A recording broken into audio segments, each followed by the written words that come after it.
नमो नमो देव्यै महादेव्यै शिवायै सततं नमः। नमः प्रकृति भद्रायै नियताः प्रणता स्मतां माताओं एवं बहनों, आपके द्वारा जो महालक्ष्मी की 16 दिवसीय ये बड़ा कठिन व्रत किया जाता है, उन कथाओं के जो पौराणिक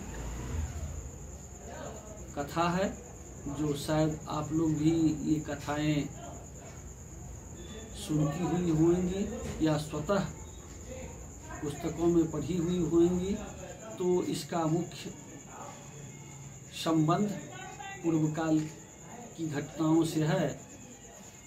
एक समय देव और असुर दोनों में बहुत अधिक संग्राम हुआ, युद्ध हुआ और सारे देवता पराजित होकर के भगवान विष्णु के पास में गए और भगवान विष्णु से निवेदन किए, प्रार्थना किए कि हम लोग इन असुरों से इतने त्रस्त हो गए हैं, हम लोगों का अधिकार भी छीनता जा रहा है, छीन गया है बहुत सारे देवताओं का, अब हम क्या करें, आप ही कोई इसके लिए उपाय रास्ता निकालेंगे।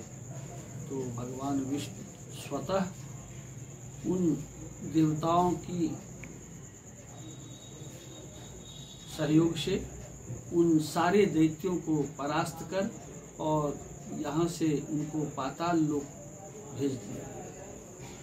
परंतु उसमें एक ऐसा दैत्य छुप कर रह गया यहाँ, जो बड़ा ही अत्याचार और अनाचार कर रहा था और ऐसे गुफाओं में छुपा हुआ था, उसी कारण वह छूट भी गया। कुछ दिनों के बाद गौतम और पुलस्त ये दोनों ऋषि उसी गुफाओं के नज़दीक में किसी कारणवशात पहुँचे थे,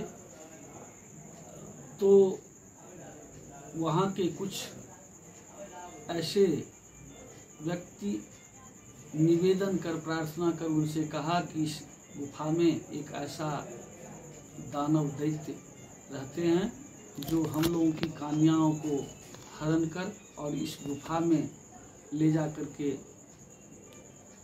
उनको रख देते हैं। तो ये दोनों ऋषि उन्हें बुलाए और बुला करके बोले कि तुम इस तरह की अत्याचार अनाचार क्यों करते हो, इसका परिणाम तुम जानते हो कि क्या होता है।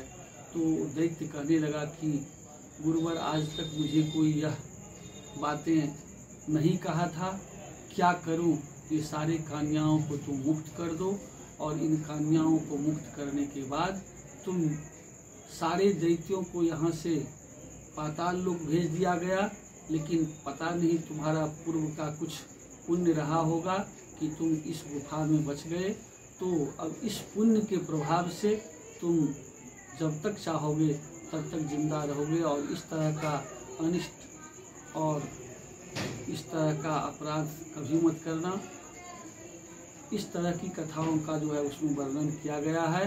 तो ये माताएं प्रायः 16 दिन इन कथाओं को सुनती भी हैं। तो जय जगदम्ब, जय विश्वनाथ।